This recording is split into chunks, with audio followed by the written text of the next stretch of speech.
يا صباح الخير، صباح النشاط، صباح الشغل ايه الحلو. بنرحب بيكم في قناة عائلة مارو، ويا ريت لايك واشتراك في القناة. النهاردة هنعمل محشي. ادي جهزت انا، عندي طبق صغير كان في التلاجة، ده كرنب، وحبة صغيرين برضو من الورق العنب، وانا كانت عندي الورق الخاص عينات دبلته كده وجهزته. فانا هعمل حلة هتبقى بقى ايه، 3 رقات. رق كرنب، او الاول هعمل الورق العنب، وبعدين الخس، وبعدين هعمل الكرنب على الوش. ده كله في حله واحده. يلا بينا بقى نشوف هعمل ايه. انا جهزت بقى دلوقتي البصلايه، ونشتغل ونعمل التسبيك. يلا بينا. دلوقتي بقى انا سخنت الحله على النار، وهبتدي احط حته ايه، سمنه. دي سمنه بقري. هبتدي بقى ان انا ايه احطها على النار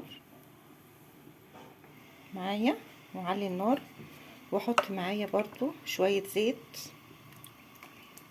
كده، كفاية كده، وابتدي اقلبها. معلش بقى لو كانت الصورة بتتهز، عشان انا اللي ماسكة الموبايل، وفي نفس الوقت بعمل الايه، التغذية بتاعتي او الصلصة. احط حبة سمنة كمان، وبعدين هبتدي انزل بقى بالبصل.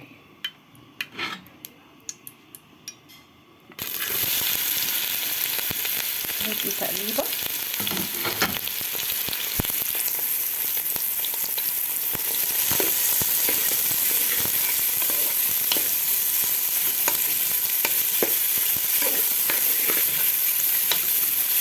انا هخليها تدبل بس معايا كده، مش هديها اي لون، مجرد ما تدبل معايا البصلايه هبتدي انزل بالايه، بالتوابل بتاعتي، وبعدين احط الصلصه.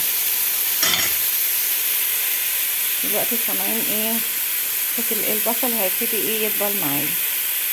اجهز انا بقى الايه، الطماطم، وارجع لكم.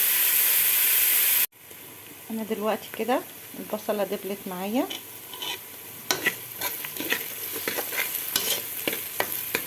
هبتدي انزل عليها بالبهارات اللي انا مجهزاها. دي انا حاطه ديت البهارات بتاعه المحشي، دوت قرنفل، وده ملح بفلفل على ملح بكمون، والجزء الصغير دوت المدور دوت بجيبها من العطار برضو للحمة وللمستكة. وبعدين حبهان، وبعدين ملح، ورق لورا، وبحط كمان وحدتين من الماجي، وهنا ده شطة. وبحط كل المكونات ديت معايا، وابتدي ان انا ايه اقلب. اللي ما بيحبش الشطه براحته بقى يعني، بس انا بحب المحشي يبقى مشطشط سنه خفيفه، مش كتير، بس يدي ايه، شطشطه خفيفه، يدي غلوه واحده كده مع البصلايه، وبنزل عليها تشم بقى ريحه السمنه مع الايه، مع البهارات والحبهان والمستكه والحاجات دي كلها، بتدي ريحه وطعم ايه تحفه. مجرد تقلبتين، وانزل عليها بعد كده بالايه، بالطماطم. اكون انا مجهزه الطماطم معايا، هي الطماطم كده جاهزه. ابتدي ان انا احطها،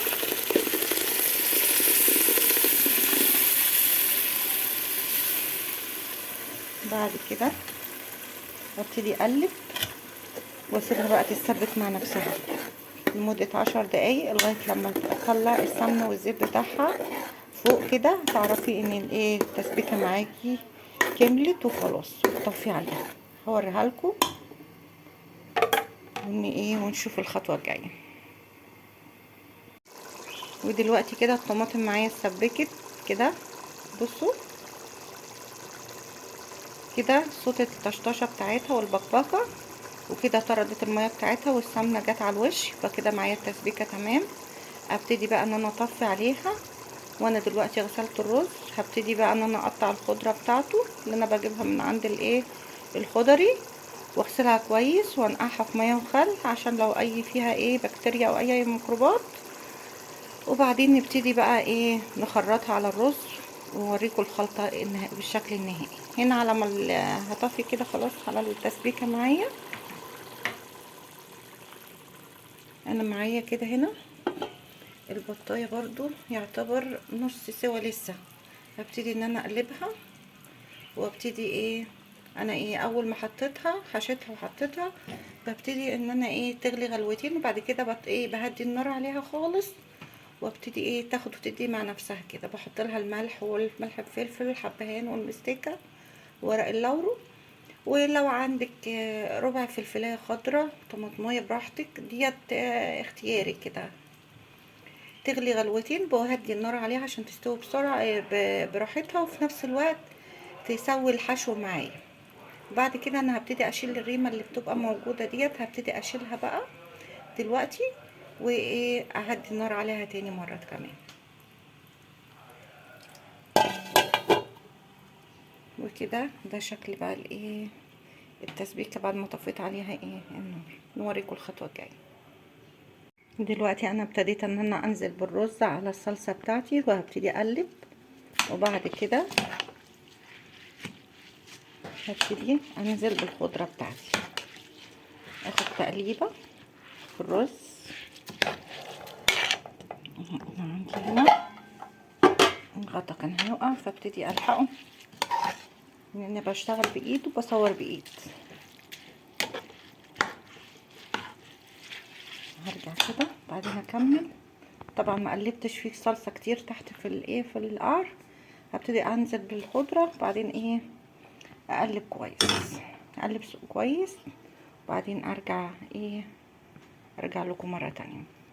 انا دلوقتي خلصت الخلطه، وابتديت ان انا هي ابتدي احشي. انا هوريكم الخطوات اللي انا هبتدي ازاي انا احشي بيها المحشي بتاعي. انا عندي تركتين. اول حاجه شايفين المعلقه اللي معايا ديت، شايفينها كويس؟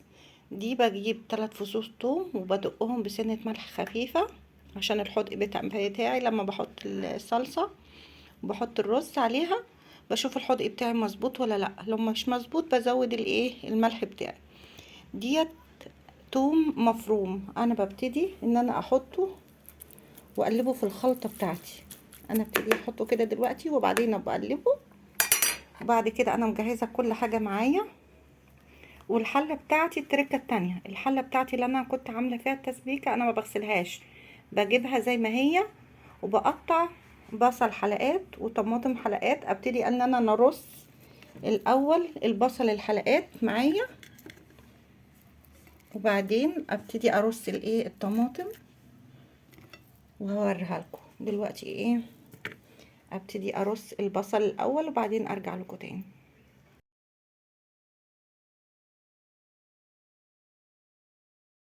دلوقتي انا رصيت شرايح البصل، هبتدي ان انا ارص شرايح الطماطم واوريها لكم وارجع تاني.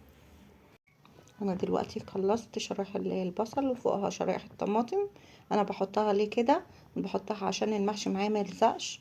اول ما المحشي برصه، وبعدين ببتدي احطه على النار، بياخد غلوتين، ببتدي اوطي.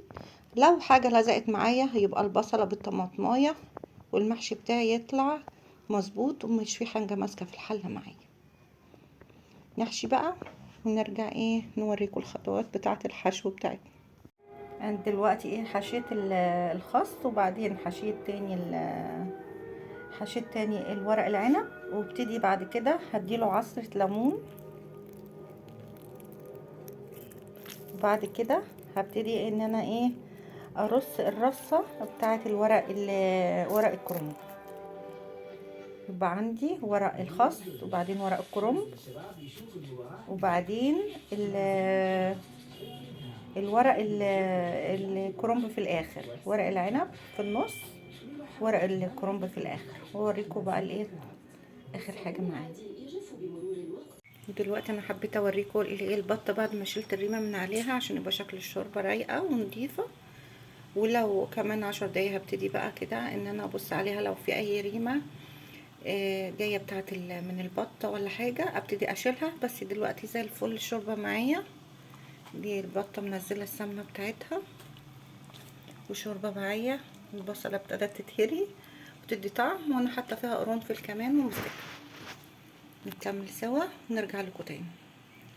دلوقتي كده حمرنا البطايه، هنبتدي بقى نسوي المحشي. نوريكي طريقة سقية الشوربة للمحشي. انا دلوقتي خلصت حلة المحشي، الكرنب على الوش وورق العنب في النص والخس في تحت خالص. هبتدي بقى ان انا احط الغطا او هاجي واتك عليه كده، وابتدي بعد كده ان انا اسقي الشوربة. غليت معايا وانا سايبة برضو معايا هنا الحلة مسخناها سايباها. اسقي بقى الشوربة، ابتدي اخد الوش الشوربة شوية عشان يبقى فيه سن دسم. بعدين كده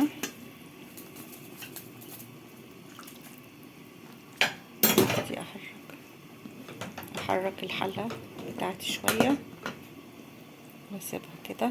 ايوه كده هي مغطية حرف الشوربة، مغطية حرف الطبق معايا، يبقى كده تمام. هبتدي بقى ان انا اغطي الشوربة واقفل عليها، وهبتدي بقى هنا هتبتدي تغلي معايا كده، اغطي عليها واسيبها ونرجع لها تاني كمان 10 دقايق نوطي عليها.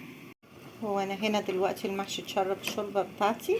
هبتدي بقى ان انا احط على الوش حتة سمنة بقري واوزعها واسيبها مع نفسها تتشرب كده. ده سمنة بقري، نسيبها كده تشكشك مع نفسها ووطي النار بقى خلاص كده. يعني تلت ساعة وابتدي ابص على المحشي تاني. هوطي وابتدي بعد نص ساعة افتح على المحشي واشوف السوا استوى ولا نستنى 5 دقايق كمان.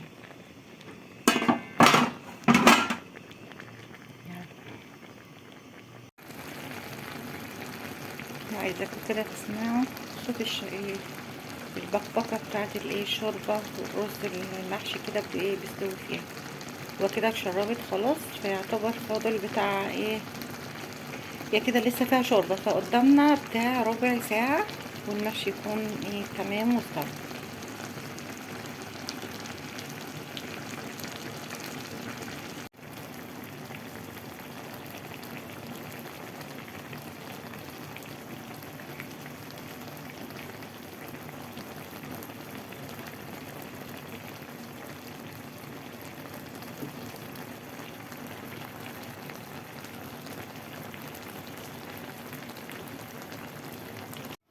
ودلوقتي بقى بس الرصاية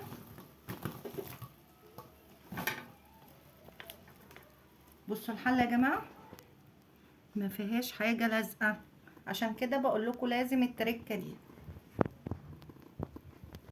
وده الشكل النهائي معايا كده البطاية. انا ابتديت ان انا اقطعها واقطع الحشو، كل نايب تحته الحشو بتاعه.